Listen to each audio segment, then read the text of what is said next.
Recording. Good morning students. आज का जो हमारा बैंकिंग का टॉपिक है वो क्या है? कल भी हमने उस टॉपिक पर डिस्कशन किया था और उसी को अभी कंटिन्यू रखेंगे। टॉपिक है fixed and floating interest rate. Fixed and floating interest rate. तो आपको इंटरेस्ट रेट का जो आपका टॉपिक है वो क्या है? फिक्स्ड एंड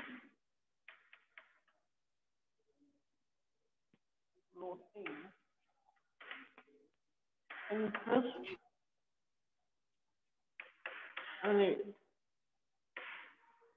टॉपिक पर एक बार फिर से हम डिस्कशन करेंगे। रीजन वाई कि कल बीच में रह गया था आपका ये वाला टॉपिक।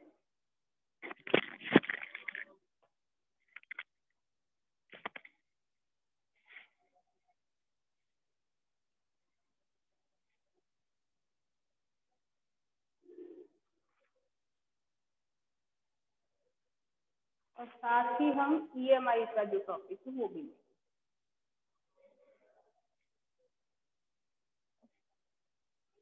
ठीक है, तो देखिए जब भी हम बैंक से लोन लेते हैं या बैंक में डिपॉजिट करते हैं तो रेट ऑफ इंटरेस्ट की बात जब होती है तो फिक्स या फ्लोटिंग रेट पर इंटरेस्ट रेट को प्रेफर करेंगे। ये कस्टमर डिसाइड करता है कि वो फिक्स रेट पर रेट ऑफ इंटरेस्ट पर लोन लेना चाहता है या फ्लोटिंग इंटरेस्ट रेट को प्रेफर करेगा। फिक्स रेट पर जब लोन लेगा तो मार्केट कंडीशंस का उस रेट ऑफ इंटरेस्ट पर कोई इफेक्ट नहीं आएगा, यानी उसे एक फिक्स रेट से इंटरेस्ट देना ही देना है, चाहे मार्केट में इंटरेस्ट के रेट अप जाए या डाउन। तो जो the rate of interest is constant year after year, there is no change in the rate of interest if a customer takes any amount of loan on fixed rate of interest. Fix rate of interest market condition को ध्यान में रखते हुए ही bank की तरफ से fix किए जाते हैं और कस्टमर को ये डिसाइड करना है कि उसे किस रेट को प्रीफर करना है। अगर मार्केट चेंजिंग कंडीशन में है, दैट मीन्स मार्केट में बहुत ज्यादा चेंजेस हैं, यानी इकोनॉमी में अप्स एंड डाउन्स आ रहे हैं, जिसकी वजह से इंटरेस्ट रेट फ्लुएंटली क्या होंगे, चेंज होंगे फ्यूचर में, कभी ऊपर जाएंगे कभी नीचे होंगे। तो ऐसी कंडीशन में फिक्स रेट को ही प्रेफर करते हैं ज्यादातर कस्टमर। लेकिन अगर लॉन्ग टर्म पीरियड का आप लोन ले रहे हैं, जैसे home loan, around 15 to 20 years, 25 years के लोन होते हैं होम लोन, तो ऐसे लोन में अगर आप फिक्स रेट ऑफ इंटरेस्ट को प्रिफर करेंगे तो मार्केट में जो लोन का रेट है वो अप भी जाएगा और डाउन भी जाएगा। अप होने की कंडीशन में लॉसेस होंगे क्योंकि रेट ऑफ इंटरेस्ट हाई होगा तो आपको इंटरेस्ट ज्यादा पे करना पड़ेगा, और अगर डाउन जाता है तो ऐसी कंडीशन में कस्टमर को प्रॉफिट होता है क्योंकि जैसे ही रेट ऑफ इंटरेस्ट कम होगा आपको इंटरेस्ट कम देना पड़ेगा। तो डिपेंड करता है कि कस्टमर का लोन किस नेचर का है और उसी के अकॉर्डिंग वो अपने इंटरेस्ट रेट को फिक्स कर सकता है। फिक्स रेट ऑफ इंटरेस्ट से इंटरेस्ट का पेमेंट सालों साल आपको फिक्स अमाउंट से ही पे करना होता है। तो आपको पहले से पता होता है, मेंटली प्रिपेयर होते हो आपको कितना इंटरेस्ट पे करना है।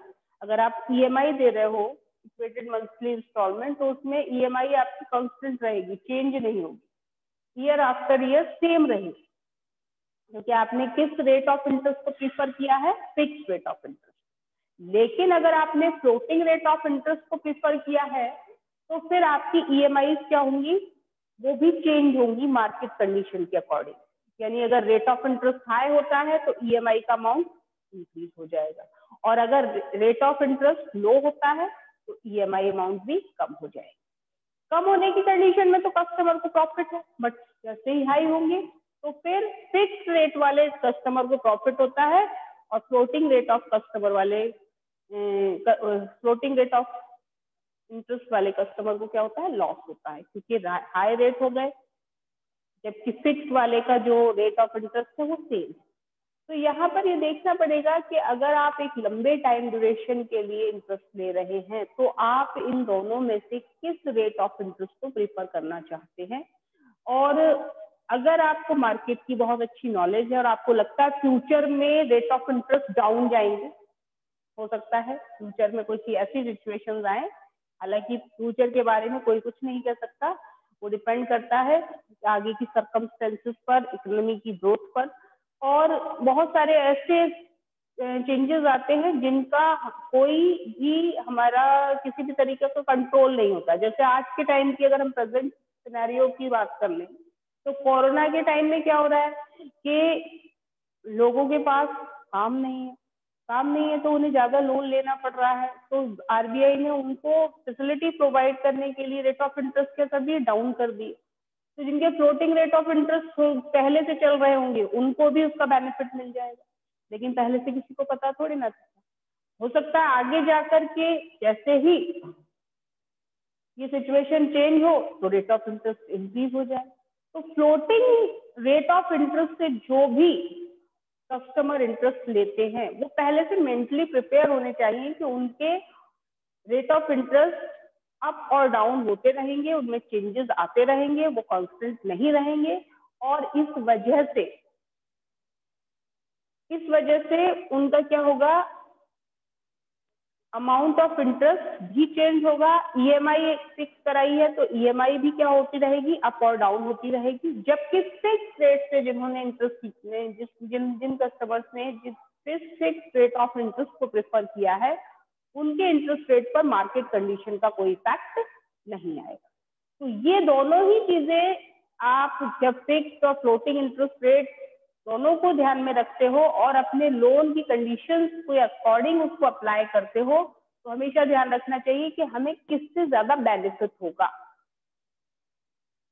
अगर शॉर्ट टर्म लोन ले रहे हैं और आपको लग रहा है फ्यूचर में इंटरेस्ट रेट डाउन जाने वाला है तो आपको फ्लोटिंग को प्रेफर करना चाहिए। लेकिन बहुत ज्यादा लंबे टाइम के लोन में भी आपको फ्लोटिंग को ही प्रेफर करना चाहिए, क्योंकि उस टाइम में भी आपके लोन पर अप और डाउन जो रेट ऑफ इंटरेस्ट है कम ज्यादा हो सकते हैं। ठीक है, लेकिन अगर आपको लगता है कि नहीं हमें ईएमआई चेंज नहीं करनी, हमें एक फिक्स अमाउंट ही पे करना है, उसका हम बजट बना चुके हैं, हम अपने बजट से ऊपर या नीचे नहीं जा सकते, तो आपको फिर कौन सा रेट ऑफ इंटरेस्ट प्रेफर करना चाहिए, fix rate of interest. Floating का एक डिसएडवांटेज ये है कि फ्लोटिंग में जो बजट है वो कस्टमर नहीं बना सकता, क्योंकि कभी आपको ईएमआई कम देनी पड़ेगी तो वो आपके लिए प्रॉफिट है, लेकिन जब ज्यादा देनी पड़ेगी तो वो आप पर बर्डन भी डालेगा। तो इसलिए आप अपनी बजटिंग प्रॉपर वे में नहीं कर पाते फ्लोटिंग इंटरेस्ट रेट। तो ये ध्यान रखें कि जब भी लोन लेना है एक कस्टमर को तो उसे अपनी लोन कंडीशंस को ध्यान में रखते हुए और मार्केट के बारे में रिसर्च करने के बाद ही इन दोनों में से किसी एक रेट ऑफ इंटरेस्ट को प्रेफर करना चाहिए। तो ये हो गए आपके फिक्स रेट ऑफ इंटरेस्ट और फ्लोटिंग रेट ऑफ इंटरेस्ट। इसी के साथ ईएमआई का भी एक टॉपिक है हमारा, EMI equated monthly instalment. EMI क्या है आपकी, इक्वेटेड, सभी ने पढ़ा हुआ है। ईएमआई में क्या होता है कि जब लोन लेते हैं हम तो लोन को इस तरीके से डिवाइड किया जाता है कि प्रिंसिपल प्लस इंटरेस्ट, तो लोन का प्रिंसिपल अमाउंट है प्लस उसके साथ इंटरेस्ट, एक साथ पेमेंट हो और इजीली कस्टमर को देने में कोई प्रॉब्लम ना हो, इस तरीके की इंस्टॉलमेंट सेट की जाती है। इसीलिए इसका फुल फॉर्म होता है equated monthly instalment. Equated monthly instalment में कोई भी कस्टमर लॉन्ग टर्म या शॉर्ट टर्म जो भी लोन ले रहा है उसे लोन का अमाउंट विद इंटरेस्ट पे करने के लिए इजीली एक इंस्टॉलमेंट सेट कर दिया जाता है कि वो customer loan plus interest amount अपने कन्वीनियंस के अकॉर्डिंग क्या करेगा, पे करेगा। और स्टार्टिंग में ईएमआई जब हम पे करते हैं तो इंटरेस्ट हाई होता है और प्रिंसिपल का अमाउंट कम होता है, जबकि धीरे धीरे जैसे ही लोन का पेमेंट होना शुरू होता है धीरे धीरे हमारा प्रिंसिपल कम होता जाता है और इंटरेस्ट भी उस पर कम होता जाता है। तो फिर क्या होता है कि एक पर्टिकुलर टाइम के बाद इंटरेस्ट और प्रिंसिपल का रिवर्स रिलेशन हो जाता है, यानी इंटरेस्ट अमाउंट आपको कम पे करना पड़ेगा और प्रिंसिपल अमाउंट ज्यादा पे करना पड़ेगा। इसको इस तरीके से सेट किया जाता है कि एक स्पेसिफिक टाइम के बाद अलोंग विद इंटरेस्ट आपके लोन का रीपेमेंट हो सके। तो ये जो ईएमआई है, इस पर लोन लेना बहुत ज्यादा लोग आजकल प्रीफर करते हैं, क्योंकि सबकी एक जो इनकम है वो कैसी है, अपनी इनकम को ध्यान में रखते हुए लोग ये डिसाइड करते हैं कि जो भी इनकम हमें हो रही है उसमें से हम इजीली कितनी ईएमआई दे सकते हैं, क्योंकि मंथली फिक्स हो जाएगी वो। अगर हमने होम लोन लिया है मान लीजिए 20 लाख का, और 20 lakh rupees per EMI per month 20,000 fix हो रही है, यानी विद इंटरेस्ट आप हर साल 20,000 हर महीने 20,000 रुपए पे करो, 20,000 पे करो, तो 20 ईयर्स में आपके 20 लाख प्लस इंटरेस्ट का रिपेमेंट हो जाएगा। तो लोगों को लगता है कि अगर हम रेंट पर रहते तो हमारा जो रेंट था वो क्या होता है, वेस्ट हो रहा है, वो तो हमें पे करने के बाद हमें कुछ नहीं हाथ में आ रहा। लेकिन अगर हम ईएमआई पर